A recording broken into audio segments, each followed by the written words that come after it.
റഷ്യയുമായുള്ള സംഘർഷം അവസാനിപ്പിക്കാനുള്ള നിർണായക നീക്കവുമായി ഉക്രൈൻ. വർഷങ്ങളായി ഉക്രൈന്റെ വലിയ സ്വപ്നമായിരുന്നു നാറ്റോ സൈനിക സഖ്യത്തിലുള്ള അംഗത്വം. അത് ഉപേക്ഷിക്കാൻ തയ്യാറാണെന്ന സൂചനകൾ ഉക്രൈന്റെ പ്രസിഡന്റ് വ്ളാഡിമിർ സെലൻസ്കി ഇപ്പോൾ നൽകിയിരിക്കുകയാണ്. റഷ്യൻ ആവശ്യങ്ങളോടുള്ള ഒരു വലിയ ഇളവായിട്ടാണ് സെലൻസ്കി ഈ തീരുമാനത്തെ വിശേഷിപ്പിച്ചത്. ഇത് യുദ്ധം അവസാനിപ്പിക്കാനുള്ള നയതന്ത്രപരമായ ഒരു നീക്കമാണോ എന്നുള്ള ചോദ്യമാണ് ഇപ്പോൾ ഉയർന്നു വരുന്നത്.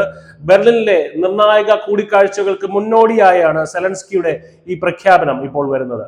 റഷ്യൻ ഭീഷണിക്കെതിരായ ഏറ്റവും ശക്തമായ പ്രതിരോധമായി ഉക്രൈൻ കണ്ടിരുന്ന നാറ്റോ അംഗത്വം മാറ്റിവെച്ച് പകരം പാശ്ചാത്യ രാജ്യങ്ങളിൽ നിന്നുള്ള നിയമപരമായ സുരക്ഷാ ഗ്യാരണ്ടികൾ സ്വീകരിക്കാൻ കീവ് തയ്യാറാണ്.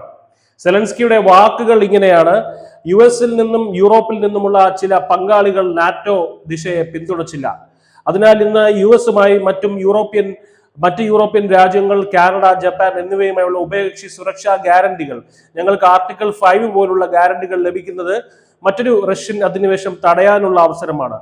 ഇത് ഞങ്ങളുടെ ഭാഗത്തു നിന്ന് ഉള്ള ഒരു വിട്ടുവീഴ്ചയായിട്ട് കരുതണം. റഷ്യയെ സംബന്ധിച്ച് ഉക്രൈന്റെ നാറ്റോ ലക്ഷ്യം ഉപേക്ഷിക്കാനുള്ള സന്നദ്ധത ഒരു തന്ത്രപരമായ വിജയമാണ്. നാറ്റോ വികാസം തടയുക എന്നതായിരുന്നു റഷ്യയുടെ പ്രധാന ആവശ്യം തന്നെ. എന്നാൽ നാറ്റോ അംഗത്വം ഉപേക്ഷിക്കുമ്പോഴും അമേരിക്ക ഉൾപ്പെടെയുള്ള ലോകശക്തികളിൽ നിന്ന് സുരക്ഷാ ഉറപ്പുകൾ നേടുന്നതിലൂടെ ഉക്രൈൻ മറ്റൊരു പ്രതിരോധ കവചം തീർക്കുകയാണ്.